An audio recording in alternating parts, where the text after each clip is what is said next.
It's a new series of videos, and I'm going to be talking about books that stick in my brain. These are books that have had a particularly deep influence on the way that I think, not just about the topic of the book, but the way that I approach lots of different things.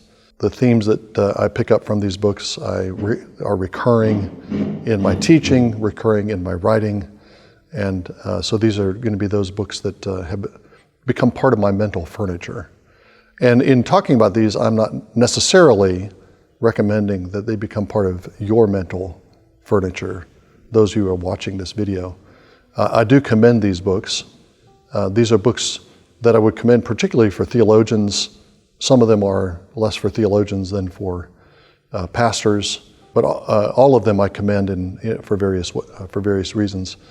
I think that these books should have some role in your head, even if they don't become part of the basic furniture of your brain. I'm going to be starting with a series of summary videos on James Jordan Through New Eyes, which has been the book that I've consulted most over the course of my life of teaching and writing. It's the book that most solidified and shaped the way I think about everything. Every other thing I'm going to be talking about is I see through the lens of that book by James B. Jordan. I talk about this a lot, but that book has been a crucial thing, and Jim's teaching has been crucial to my own thinking and study as a theologian. I'm also going to talk about John Frame and John Frame's triperspectival method of approaching theology. The book of his that I'm most familiar with is a book I taught on for a number of years, The Doctrine of the Knowledge of God. So I'll probably focus on that book, but Frame uses the same kind of framework, and the perspectives come out in everything that he writes. They come out also in everything that Vern Poythress writes, Vern Poythress being a colleague of John Frame over many years. So that's gotten stuck in my head and plays a looming role in the way that I approach any kind of issue. Henri de Lubac, a mid-20th century Catholic theologian, his work sticks in my head in some very significant ways. He wrote on lots of different things. He wrote on medieval hermeneutics. He wrote on the development of Eucharistic doctrine. He wrote on the issue of the natural and the supernatural. His book called Catholicism is a book about Christ and the common destiny of humanity. That's the subtitle. But it's really a book about the church that I think has a lot to teach us, even if we aren't Catholic. So I think de Lubac is another writer that I'll talk about. John Milbank's Theology and Social Theory.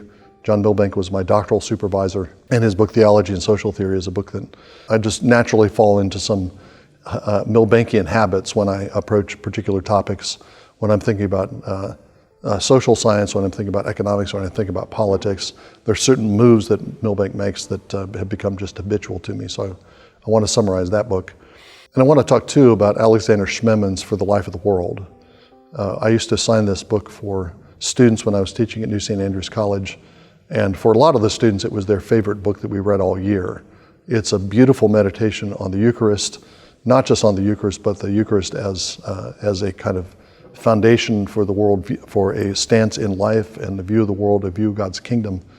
And a lot of my sacramental and liturgical theology has been deeply shaped by what Schmemann does in that book.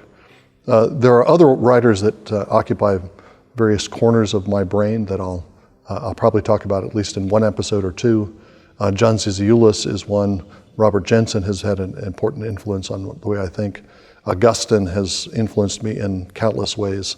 Calvin, particularly the fourth book of Calvin's Institutes, shaped my interest in ecclesiology and sacramental theology early on.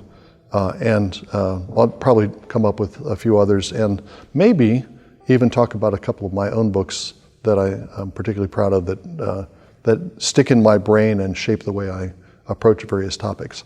I hope you'll find this interesting, not so much to figure out what I think, but interesting summaries of the books, and I hope they'll be edifying as you try to set out the mental furniture in your own brain.